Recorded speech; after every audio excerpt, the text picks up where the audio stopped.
Hello students, যারা 2026-এ মাধ্যমিক পরীক্ষা দেবে তাদের জন্য ইংলিশ গ্রামারের একটা খুব গুরুত্বপূর্ণ অংশ ফ্রেজাল ভার্ব নিয়ে আজকে আলোচনা করব। তো তোমরা জানো যে ইংলিশ গ্রামারের যে 20 নম্বর পড়ে তার মধ্যে 3 নম্বর ফ্রেজাল ভার্বে থাকে, 4টে কি 5টা তোমাদের ফ্রেজাল ভার্ব থাকবে আর তার মধ্যে 3টে করতে হবে, অর্থাৎ এক্সট্রা 1টা কি 2টো থাকতে পারে। তো তোমাদেরকে বারবার বলবো এই যে এখানে ফ্রেজাল ভার্বগুলো আমি প্রায় 70টা ফ্রেজাল ভার্ব এখানে করেছি, যার মধ্যে অধিকাংশই কিন্তু বা ভীষণ ইম্পর্ট্যান্ট। কেন না, এর আগের যে সমস্ত মাধ্যমিকের ফাইনাল কোশ্চেন আছে বা সমস্ত বিগত সালের টেস্ট পেপারগুলোর বিভিন্ন টেস্ট পেপার থেকে আলোচনা করে এই ফ্রেজাল ভার্বগুলো করা। আশা করা যায় এর বাইরে তোমরা আর ফ্রেজাল ভার্ব পাবে না বা এর মধ্যেই তোমাদের পড়বে। বারবার বলছি, তোমরা এগুলো স্টাডি করে গেলে একদম সবই কমন পাওয়ার আশা আছে বা সবই কমন পেয়ে যাবে। তো যাই হোক, দেরি না করে তোমাদের ফ্রেজাল ভার্বগুলো আমি এখানে দেখো, প্রথমে ফ্রেজাল ভার্বটা লিখেছি, তারপরে তার একটা সম্ভাব্য ইংলিশ মিনিং যেটা তোমাদের ওই ফ্রেজাল ভার্বের লিস্টের যে ফ্রেজাল ভার্ব যে তোমাদের সেন্টেন্সগুলো থাকবে তাতে আন্ডারলাইন করে দেয়া থাকবে সেটা, আর তারপরে বাংলা মানেটা তোমাদের বোঝার সুবিধার্থে করে দিয়েছি। যাই হোক, দেখো 1 নম্বরে হচ্ছে পুট বাই, যেটা প্রিজার্ভ বা অন্য কিছুও থাকতে পারে, সঞ্চয় করা, সেভও থাকতে পারে। এই যে মানেগুলো দেওয়া আছে ইংলিশ মানেগুলো, এগুলো কিন্তু সেম টু সেম এরকম নাও থাকতে পারে, কিন্তু এই ফ্রেজাল ভার্বগুলো এরকম থাকবে আর তোমাদের বাংলা মানেটা নিজেদেরকে বোঝার সুবিধার্থে করা হয়েছে। তো তোমাদেরকে আরেকটা কথা বলি, তোমরা জানো এই যে ইংলিশ মিনিংটা যে টেন্সে থাকবে সেইভাবেই সেই ফর্মেই তোমাদের ফ্রেজাল ভার্বটা করতে হবে। অর্থাৎ এখানে পাস্ট টেন্স থাকলে এটাও পাস্ট টেন্স, এটা পাস্ট পার্টিসিপল থাকলে এটাও পাস্ট পার্টিসিপল, এইটা যদি তোমাদের থার্ড পারসন সিঙ্গুলারের জন্য এস বাই ইএস যোগ হয় তাহলে এখানেও তাই করতে হবে, সেইভাবেই কিন্তু করতে হবে, এটা খেয়াল রাখবে। তোমরা জানো, অলরেডি প্র্যাকটিস করছো, তো তোমাদেরকে বারবার বলছি এগুলোর মধ্যে থেকে কমন পেয়ে যাবে। দেখো, প্রথমে হচ্ছে পুট বাই, প্রিজার্ভ সঞ্চয় করা, তারপরে হচ্ছে ফল আউট কোয়ার্ল ঝগড়া করা, গিভ আপ লিভ ত্যাগ করা, গিভ ইন সারেন্ডার আত্মসমর্পণ করা, কল আপ রিমেম্বার স্মরণ করা, টেল আপন অ্যাফেক্ট ক্ষতি করা, টেক আপটার রিজেম্বল সদৃশ হওয়া বা কারো মতো দেখতে হওয়া, টেক টু রিসর্ট অবলম্বন করা, টার্ন ডাউন রিজেক্ট বাতিল করা, পুট আউট এক্সটিংগুইশ নেভানো, টার্ন আউট প্রডিউস উৎপাদন করা, পুট আপ উইথ টলারেট সহ্য করা, পুট অফ পোস্টপোন স্থগিত করা, লুক আপন রিগার্ড মনে করা, অর্থাৎ কাউকে কিছু ধরে নেওয়া বা কাউকে কিছু মনে করা বলতে হয়তো ধরো তাকে আমি একজন শিক্ষক মনে করলাম, এরকম যে মনে করা, সেটার ইংরেজি হচ্ছে এই ফ্রেজাল ভার্বের লুক আপন, আর ইংরেজিতে রিগার্ড, এটার ইংলিশ মিনিংটা রিগার্ড। তারপরে লুক ফর সার্চ খোঁজ করা, গো থ্রু রিড পড়া, পাস অন ডেলিভার হস্তান্তর করা, পুট অন উয়ার পরিধান করা বা পরা, ওয়ার্কআউট সলভ সমাধান করা, কল ইন সামন ডাকা, গিভ অ্যাওয়ে ডিস্ট্রিবিউট বিতরণ করা, পুট আপ লজ বসবাস করা বা বাস করা।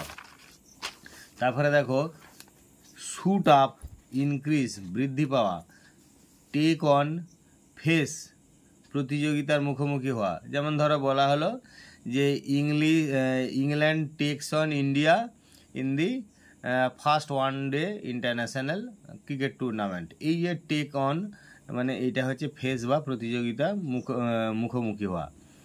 কাম অ্যাক্রস মিট হঠাৎ দেখা হওয়া, come by rise come up rise উপরে ওঠা বা উদ্গত হওয়া, ব্রেকআউট স্প্রেড ছড়ানো, মেক আউট আন্ডারস্ট্যান্ড বুঝতে পারা, সেট আউট স্টার্ট রওনা দেওয়া বা যাত্রা শুরু করা, সেট আপ এস্টাবলিশ প্রতিষ্ঠা করা, লুক ইনটু ইনভেস্টিগেট তদন্ত করা, ক্যারি অন কন্টিনিউ চালিয়ে যাওয়া, রান আফটার চেজ ধাওয়া করা, ব্রিং আপ রেয়ার লালন পালন করা, ব্রিং আউট পাবলিশ প্রকাশ করা, কাম অফ বিয়ার জন্মগ্রহণ করা, টেক আপটার রিজেম্বল সদৃশ হওয়া বা কারো মতো দেখতে হওয়া।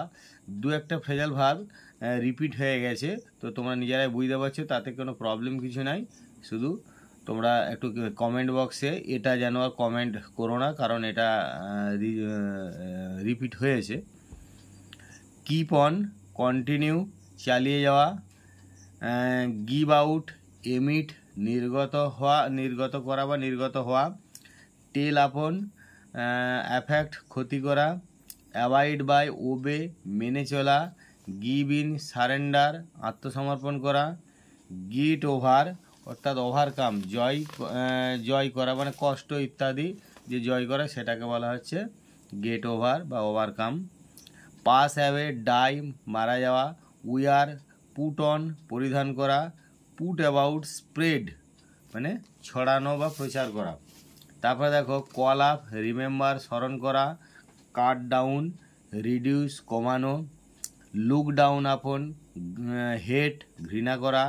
টেক অফ, রিমুভ, খুলে ফেলা বা বিমান ইত্যাদিতে চাপা, সেগুলো বিমান ইত্যাদি ছেড়ে যাওয়া, টেক অফ। তারপর ডু অ্যাওয়ে উইথ, অ্যাবলিশ, রদ করা বা ধ্বংস করা। কল অন মানে মিট, কোনো ব্যক্তির সঙ্গে দেখা করা হলে কল অন। তারপরে দেখো সেট ইন, বিগিন, শুরু করা। কাম রাউন্ড, রিকাভার, সেরে ওঠা। ব্লো আপ, স্যাটার, ছিন্ন ভিন্ন করা বা ব্লাস্ট অর্থাৎ ধ্বংস হওয়া বা ফেটে পড়া বা ফেটে ওঠা, সেরকম হচ্ছে ব্লো আপ। তারপর হচ্ছে গো ডাউন, সিঙ্ক, ডুবে যাওয়া। গিভ অন হচ্ছে টেক নোটিস, দৃষ্টিগোচর করা বা দৃষ্টিগোচর হওয়া। গেট থ্রু, সাকসিড, সফল হওয়া। মেক আপ, কম্পেনসেট মানে ক্ষতিপূরণ করা। ফল অফ, ডেটিরিওরেট, ক্ষয় পাওয়া বা ক্ষীণ হয়ে যাওয়া। কল অফ, উইথড্র বা ক্যান্সেল মানে বাতিল করা। ফল অন, অ্যাটাক, আক্রমণ করা। টার্ন আপ, অ্যাপিয়ার, হাজির হওয়া। স্ট্যান্ড বাই, সাপোর্ট করা বা যেটা বলি পাশে দাঁড়ানো বা সমর্থন করা। গো আপ, ইনক্রিজ, বৃদ্ধি পাওয়া। টেক আপ, অ্যাডপ্ট, গ্রহণ করা। হোল্ড আপ, ডিলে অর্থাৎ কাউকে বা কোনো কিছুকে আটকে দেওয়া বা আটকে রাখা। টেক ডাউন, রাইট, লিপিবদ্ধ করা। আর এদিকে একটা যে দেখো ক্রাই আপ, ক্রাই মানে এক্সটোল অর্থাৎ প্রশংসা করা, কোনো জিনিস বা ব্যক্তির প্রশংসা করা হচ্ছে ক্রাই আপ, এক্সটোল। তো তোমাদেরকে বলি আমার যতটুকু অভিজ্ঞতা হয়েছে, তো তোমাদের এই যে ফ্রেজাল ভার্বগুলো দিয়েছি এগুলো থেকেই তোমাদের পেয়ে যাওয়ার কথা, কারণ বিগত সমস্ত বছরের টেস্ট পেপারগুলো এবং ফাইনাল কোশ্চেনগুলো থেকে আলোচনা করে এগুলো করা হয়েছে। যাই হোক, তোমরা দেখতে থাকো, চ্যানেলটা সাবস্ক্রাইব করে রাখবে, কারণ তোমাদের এই মাধ্যমিক যারা পরীক্ষা দেবে তাদের অনেক ভিডিও নিয়ে আমি আসছি এবং পরবর্তী খুব ইম্পর্টেন্ট ভিডিও নিয়েই তোমাদের সঙ্গে আলোচনা করব বা নেক্সট রাইটিং বা গ্রামারের আরও কোনো ভিডিও করব। যাই হোক, চ্যানেলটা সাবস্ক্রাইব করে পাশে থাকবে, যাতে করে নোটিফিকেশানটা অল করে রাখবে, সমস্ত যাতে করে তোমাদের কাছে তাড়াতাড়ি ভিডিওটা পৌঁছায়।